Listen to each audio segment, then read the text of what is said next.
Well, let's see if they want to change it up here in game number 2 as we're ready for picks and bans. OutCold get knocked out in game number 1. Is this a surprise to you? Were you surprised with how well Queso played or how poorly OutCold played?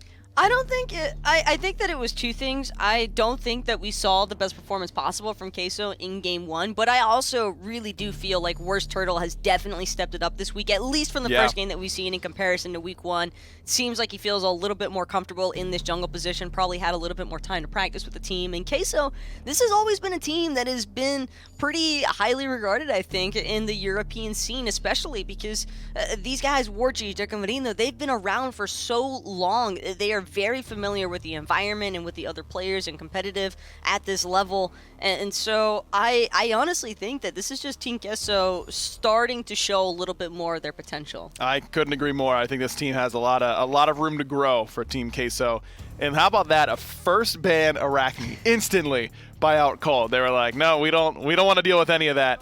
You can miss me with that. But there's the first pick on Muzen Cobb. You said this in game 1 when it was banned away, that it's one of those picks that it's just surprising to me that he goes from not picked at all, and even in week 1, we didn't see a whole lot of him, to now first pick, first ban for this team. I can't say it enough. Runeforge Hammer and Blackthorn Hammer, although the Blackthorn is a little bit more 50-50, I think that's a little bit more player preference and player playstyle dependent, but AMC is just, he's always been a kind of a sleeper pick. I don't think that he was ever bad either. I think that he was just super punishable, and that's why a lot of the competitive play strayed away from AMC for a time, because he just felt so unsafe. But nowadays you have a little bit more likelihood to keep your AMC alive in that duo lane throughout the laning phase, just because of how often junglers and mid laners and the like are able to now rotate. Well, we'll see if the Bacchus is able to pair well with that aggressive selection in lane. That's a lot of push power and a lot of kill potential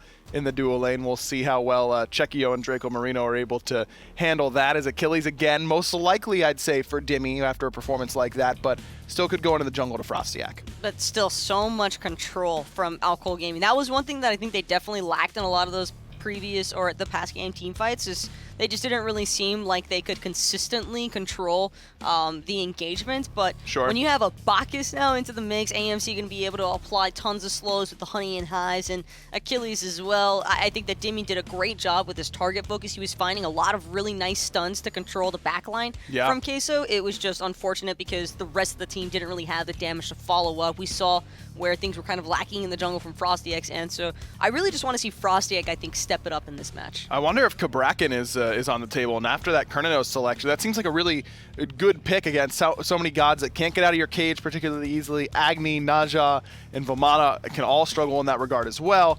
And then the Cernunnos on top of that, and he goes with the Ravana, but with how well he played that Kabrakan last week, this is a little bit surprising to me, especially with how much CC there already is. I mean, compounding all that CC on top of one another with Thoth as well. I think Kabrakan could have been really good here for FrostiaK. I think Kabrakan would have definitely fit the bill. The only reason why I see OutCold maybe having gone away from that is because they might have been concerned about damage output for the early game. When you're going for the Thoth in mid lane, Thoth a little bit safer now, has had some adjustments recently, so that stun, no longer a stun, now going to be a root. But the range is definitely there from OutCold, but I do think that they needed members that could be a little bit more up close and personal to set things up and keep Queso off of the backline. That's where I think the Ravana, Achilles, and Bacchus are going to be crucial here. But your early game is already so good between AMC, Bacchus, and Achilles anyways that I feel like having the early to mid game option and Kabrakan still alongside the Thoth could have worked. But we'll have to wait and see. Do you think OutCold's able to bounce back here in game 2? I would like to believe so, but you never really know. These drafts are pretty questionable. All right, Queso, OutCold, game 2 coming up. Game number 2 here, just like Aggro and Taco said, between OutCold and Queso. And right now, you might be a bit surprised if you weren't here for game 1. It's Queso who's up. And in all honesty, totally, in a game where they look to be ahead for most of it. It was the individual performance of WorstTurttle in the early game. The Arachne blink, creating a lot of confusion, just controlling red buffs collectively as a team translated to that mid-game pressure that got them that fire giant that they needed to close it out. They look kind of like bullies here. It's a gang coming to try and find Hayzer, who has the flop, so he is able to get away. But that does force them back behind the tier 1 tower as they brought Julio over. Remember, this is a start We saw around Worlds this last year. It's something that can be strong. You bring over the solo laner to try and steal this purple buff. But three-way splitting a wave is really that's not gonna enough. hurt out, I think, the duo lane. I don't know how much that's going to help out Dracomarino and Chekio. Unless they get the purple buff, that would be a good look. But Hayzer trying to time that belly flop properly. Meanwhile, Dracomarino holding the purple while Hayzer's going to get poked out by Chekio. He is. He is not going to be able to win this 1v1. Flops in towards the end, and it's almost enough. The bees are a little too early. And indeed, the purple buff will be stolen by Team Queso, so that's nice. You usually like it if the solo laner's there for that part of it, not just the wave, but they do get the buff and likely the early pressure. This is going to put Queso in a great spot now, because if they really want to, they can go grab their own purple buff. Not after this wave, because this next wave is coming very quickly, so they're going to clear out this one, then grab their own purple, even going to control the oracles at the same time.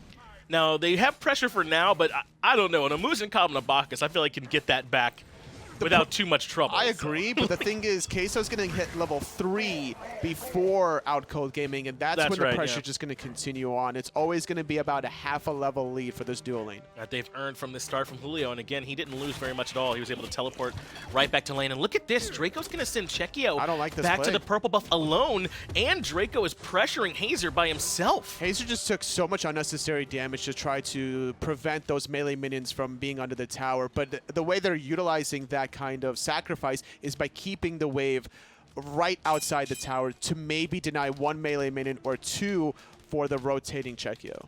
This does at least force Team Queso to be up way at the tower line if they want to try and pressure this wave, which it seems so far they're comfortable doing. There's really no chance of any kind of gank or anything coming, at least for now, so this is just to keep them able to safely farm without having to step too far forward. But as soon as he jumps in, Hayzer's in trouble now. He's able to get pushed back by the Sumo Slave. Good beats as well. Root on the mark. Hayzer needs a couple more basic attacks from Chekio to find the first point, but it's not quite enough. I like the play from Dracomarino. As soon as the belly flop was off the mark, an instant Sumo Slam punishing the Bacchus. And gonna throw the Nene Kappa. I think that might have made it to Hayzer. Close. He's so low. And the Bramble Blast there, but Hayzer does just barely make it out. That was close. Having the health pot ticking, certainly helping out the Bacchus. So much mitigations by being smashed, at 14%, I believe exactly, as we're seeing a rotation to mid.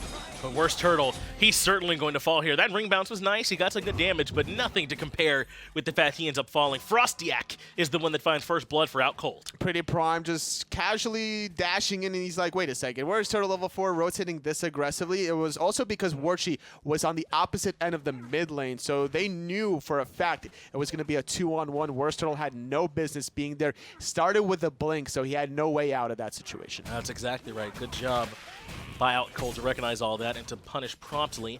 The punish, though, is continuing on the duo side of the map as the second spawn of the purple buff was stolen as well. Really, all of this came just from Julio being here to help out with that level 1 push, and because of that, Hayzer and Spudio have been under their tower ever since. And now, being level 4, Spudio, with Mage's Blessing, by the way, has enough damage in his abilities to just straight up clear the wave, and Hayzer can help out with the Belch of the Gods as well.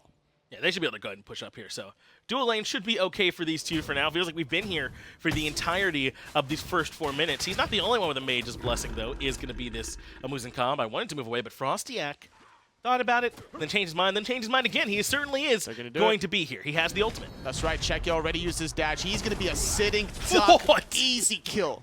That's so much damage that's coming out between FrostiaK and Spudio, and just like that, the duo lane right back in favor of OutCold Gaming, and this start feels much more like we would have expected from OutCold. Even if there was pressure coming from Queso, this is a team that knows how to answer it. This is a team that can play smartly into that and then punish Queso if they do overcommit. Whether you're in the solo lane or the duo lane, whenever you have a little bit of pressure on your own end, you might get kind of in a negative mindset where you think you continue to have pressure throughout the laning phase, and that's where you're going to get in a bad spot once the junglers start making those rotations, because Chekio nor Dracomarino backed yet for vision control. That was an easy rotation from FrostiaK.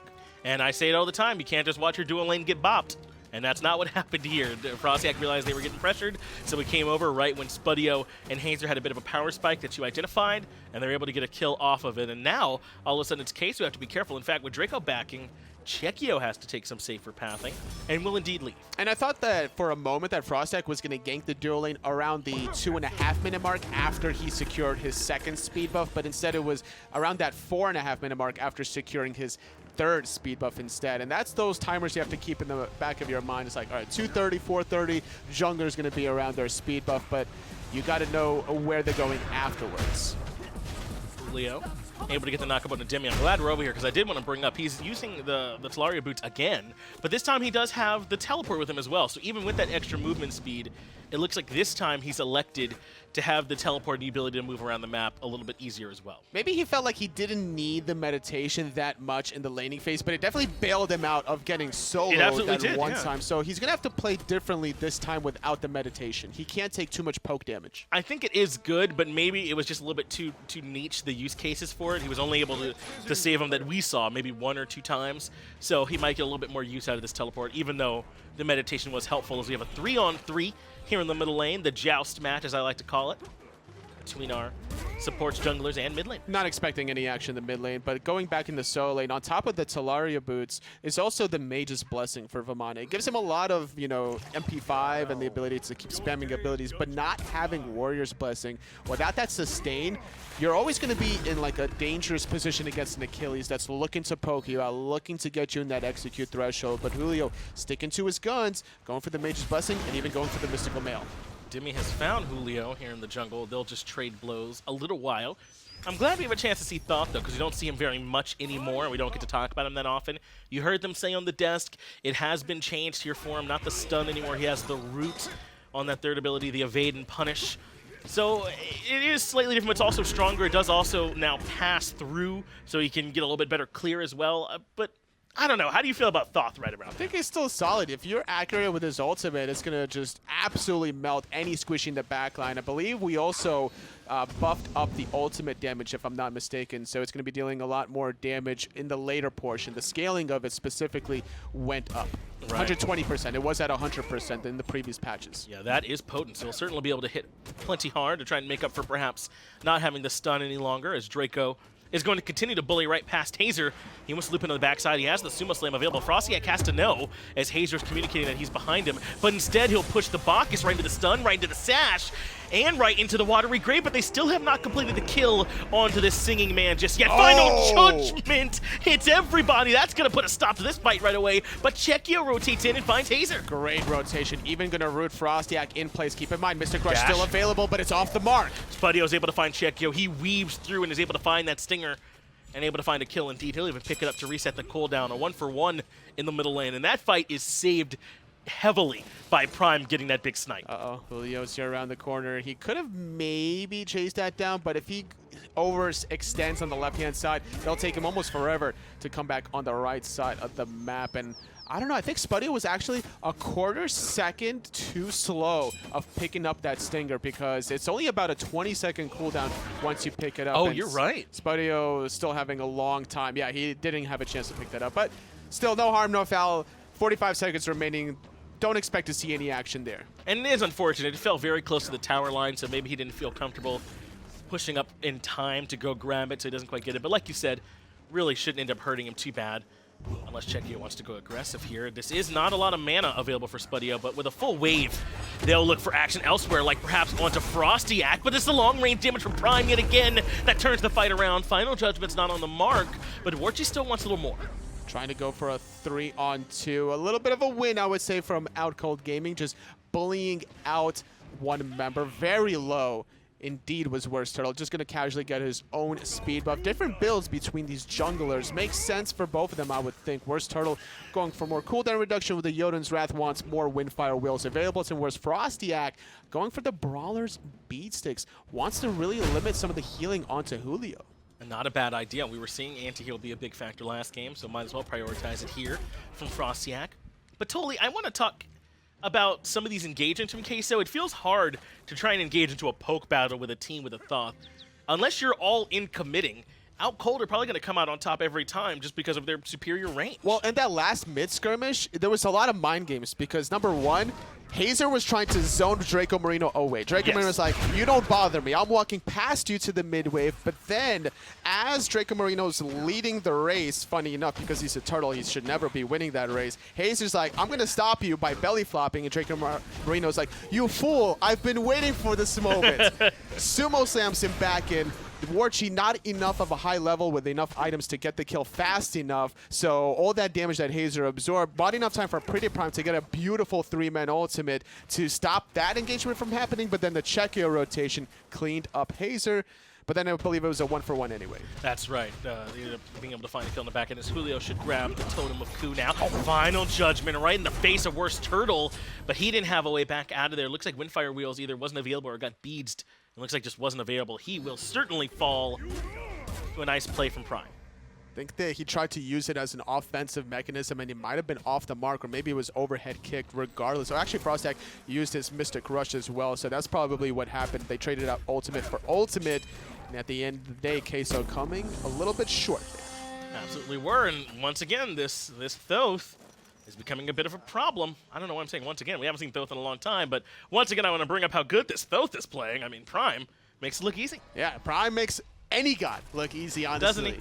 Like, he likes the Vulcan as well. Like, nobody plays Vulcan except for him, and there's a reason. Like, Vulcan's not the easiest god in the world to play, so you have to be very confident in landing that meatball backfire combination, and PrettyPriMe confident in any of his mechanics, playing even the Thoth, one of the most mechanically demanding gods to play in the mid-roll. And he's top of the player damage charts, and that's even with these solo laners not shying away from battling. It's usually one of them that's up there, and they've been trading blows. I mean, when you hit a 3-man Thoth ultimate, It's even a at lot of level damage. 9, right? Like, it's a lot of damage. And even just the one singular target ultimate onto WorstTurttle was about 526 damage, and that's only with 2 fully completed items, Finch. That's right. It's only going to get worse. As you mentioned, that scaling is going to mean that that ultimate's going to get scarier and scarier as the game goes on and as he builds more power. They're highlighting that Julio's making the rotation, so OutCold should certainly know the slow lands on the FrostiaK. He has to go back through the squad, and that forces out his beads to get away from the sumo slam.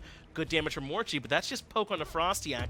No real kill potential. Dimi now going to rotate a little bit too late to the action. It has stopped. They will strip away the back camps. The stun off the mark. They're PrettyPriMe looking for some damage through the wall. WorstTurttle going to get chased out, forced to use Windfire Wheels. That's 2 rotations of it that haven't gotten very much value for him. In this case, it did at least get him back out, but it was because of those back harbors they weren't in any trouble at all. They went aggressive. As Spudio takes some poke, but no kill potential there. Chekio must have already used the ultimate. Chekio going to win that battle every single time because he has Devil Gloves and also Spring Stance to get the lifesteal whenever he needs to. Spudio going for a more poke-centric build with the Mage's Blessing and Transcendence. Can spam abilities all day long if he wants, but can't trade out basic attack versus Chekio quite yet. Yeah, this feels a little bit like, you know, like the... Well, this feels like the Gold Fury being pulled. Whatever analogy I was going to try and force my way into doesn't matter anymore, as the Gold Fury now being pulled by Queso. Hayzer certainly knows he's nearby, and the rest of the team's coming in to help. And it looks like just the Bacchus waddling up was enough to get them off it. I think it was also PrettyPriMe's presence that stopped that. Intoxicate, like, you can control Bacchus long enough to interrupt the Intoxicate with the use of the Watery Grave. I believe it knocks up like every 0.5, every 0.6 seconds.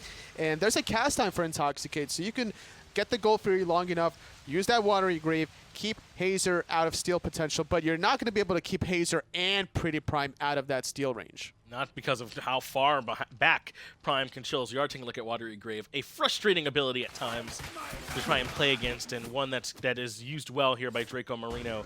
We saw him earlier almost complete the kill into Hayzer with it and keep him near the tower line, but he had the shell and was able to barely get away.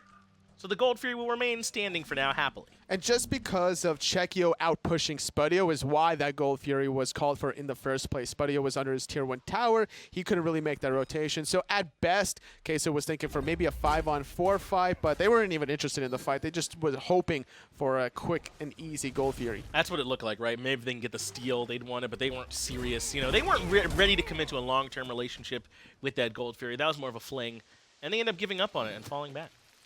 Nothing wrong with a little bit of a summer fling. Hayzer, a little out of position, though, in a 1v3. Going to get poked out. That one Agni bomb taking about 10% of his health. Nothing to write home about quite yet, but that return fire from PrettyPriMe putting a little bit of pain onto Draco. That's pretty nice. I don't know where that's going to go on a stat sheet, but FrostiaK might have been in a lot more trouble had it not been for Prime. Now it's Spudio who is in a lot of trouble. WorstTurttle brings him right back down into the wild hunt, and Julio completes the kill. A two-man flop from Hayzer, but I don't think there's any more aggression. In fact, FrostiaK might need some assistance. Sash lands to the stun, forces out beads, overhead kick now down as well. Up and right back down. Shell gives him another moment, but it's Julio who stomps him into the dirt and execute off the mark from Dimi. Off the mark. Now Dimi could be in a little bit of trouble, but PrettyPriMe gonna seal the fate of that hunter, making it a 2-for-1. Well, Warchi still got gas in the tank though, and they want Dimi. The slows there from Julio. He's got the stun. He chunks. Dimi might have a chance to turn things around. Prime from downtown with the long-range shot cleans things up, makes it 2. Hayzer finds another. This has been a 3-for-3 engagement. Oh my goodness, Julio with the umbrella ring through the wall. The accuracy from the little mana, catching Dimi slipping. This 3-for-3 has been so back and forth. A beautiful belly flop from Hayzer kept Dimi alive long enough, and if Julio didn't hit that umbrella ring, or I'm sorry, if Julio didn't hit that umbrella ring, Dimi was just going to be scot-free. What a back and forth match, as you highlighted, and it started off with a relatively clean pick that Queso were actually able to find, but they end up getting punished. They have to commit a little bit too far forward, and largely, I think, this is because Prime is just playing really well on this Thoth, man. He's able to find long-range shots, bring down those kill thresholds to everybody. This Thoth's been great. It has been. FrostiaK has made me question his engagement at first when he went up and down with a Mystic Rush, but after receiving the shell from Hayzer and also the damage mitigation that you get from Mystic Rush, he bought enough time for the damage from PrettyPriMe to just follow through. So I think OutCold Gaming strategy is just commit and let PrettyPriMe do the long-range damage that Thoth is known for. Yeah, Hayzer's played well too, I would say. You're right to highlight his impact in that fight. Some nice flops. The shell usage has been there, and he's been kind of staying in that normal support lane. And I think that's what's helped him out tremendously here, as they do knock up Dracomarino, but there'll be no more follow-up as we continue the dance around the Gold Fury. This is still that first Gold Fury, I think, right? Yes. None has been taken yet, so they continue to battle around it. 17 minutes in. Game is relatively very close, only separated by 500 gold or so. But I think Julio is thinking otherwise because he picked up that height of Urchin, getting himself 3 stacks from that last fight. He knows that if they can get some kills here, that he can get a lot of defense for relatively cheap, as Draco does end up getting hit. That's going to be the Intoxicate down from Hayzer, and a successful find from WorstTurttle into Spudio. That's been his target. Aegis forced out early. Sash as well. He's going to keep up the chase. He ends up going 1-for-1, but they find another kill on the backside. FrostiaK falls too. It's Dimi trying to find the fatal strike, but Checkio getting the peels that he needed from Dracomarino. Gonna get poked out from PrettyPriMe. Still chasing is Julio. Keep in mind, he has the ultimate. He might have used it there to prevent the stun, but no, he's not gonna commit quite yet. Just gonna dash away. 2-for-1, but still, I don't think Queso can get anything off of it yet. It was a nice fight for Queso. The only slight problem was that Checkio did get poked out kind of low, so he had to leave on the back end of that fight, but he's now sustained up, which means he can be back to get this Gold Fury. Julio, not just zone Hayzer, he had kill potential, but was cognizant of Prime being nearby, gives up on it, and comes back to the Gold Fury. Knowing Final Judgment is on cooldown, knowing the positioning of PrettyPriMe with Julio zoning this far away, a beautiful call from Queso. 18.5 minutes getting the Gold Fury, gets them a little bit of a lead, about 2,000 gold. Right now, the difference between these teams, it feels like, is Julio. I would have said Warchi in game 1, but this time, it's this Vamana. He's such a bully. That's such a good play. Denying level 16th off a red buff. This could be now a just straight up mid push because there's no mana for PrettyPriMe. They can't defend. Not just a mid-push, a full-on dive, as Julio's held onto this ultimate the whole time. Remember, he didn't use it earlier to get away from Bacchus, so that means he can hunt down the poor Thoth with nowhere to go, and there's so little mana. Knock-up as well, and Julio gets the kill, and they left him on an island. Dropping the wall, there was even less mana for the dash, and that's going to be a clean pick in the mid lane. Off the mark was Dimi, not going to find the fatal strike on top of WorstTurttle, but still undeterred. Hayzer belly flopping in the backline. He's conceding the rest of his backline, though. That means there was no one to peel for Spudio, no one to peel for Dimi, a double kill for Julio, a deicide for Team Queso, and the Tier 1 tower. All of a sudden, this team that's stuck together for so long, Toli, is showing some of the fruit of all that labor, showing some of that progress that they've made, and now they're going for the Fire Giant. There's no one here to stop them. We're not even at the 20-minute mark, so this surely is not enhanced, but this is free for them. This is a perfect opportunity. Queso really punishing OutCold Gaming for overextending, or just staying too long, rather. rather, after that Gold Fury. PrettyPriMe, no mana. Wow. That was a no-brainer for Julio to dive in there. And it's not very common to see a Vamana blink into you under your own tower. Normally that's a uncommon relic, but Julio is a pretty aggressive player. Whenever you see any warrior pick up a Mage's Blessing, you know their playstyle is not thinking about how to survive, but trying to think of ways to kill you instead. And it's not just relegated to Julio. Take a look at the difference between WorstTurttle and FrostiaK, about 2 levels or so now, about a level everywhere else. This is starting to become a real problem for OutCold Gaming as they stare down a 7K gold lead that absolutely can get worse. Look at all the towers still standing. There's plenty of gold to be farmed, about 5,000. That's crazy how it just stretched to 8,000 when 2 minutes ago after the Gold Fury, they were only up 1,500 gold. Yeah. It was that DSI Tier 1 tower, Gold Fury Pyromancer that is really bursting this door wide open. And I don't see a world where OutCold Gaming even defend the remaining Tier 2 towers. They definitely are not here for the Tier 2 in duo, so this should go down. Prime and Spudio considering it, as Julio can dance with those two over in the jungle all day long. He is undeterred. They're just going to move right on over to the mid lane as well, and now we'll have a chance to see if OutCold actually do want to try and step in and slow them down. Where is the cursed Ankh out of OutCold Gaming to deal with this Vamana? Like, that could be one option that they could use to try to burst him down. They're not really thinking about that.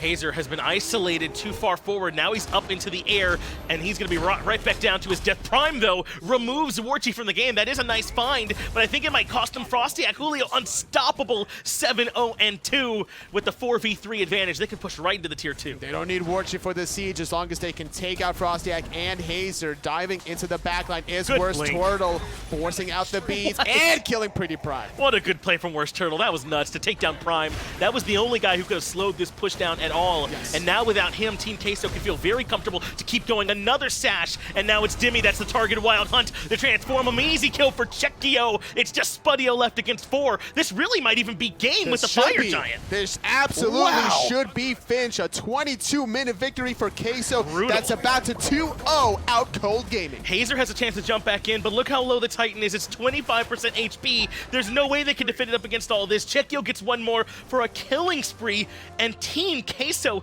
take down OutCold, a team stacked with talent. What an impressive performance here in the minor league. And the game was so even, Finch, up until that first Gold Fury. 18.5 minutes in, it took him a long time, but finally Julio was in a beautiful position to zone away PrettyPriMe.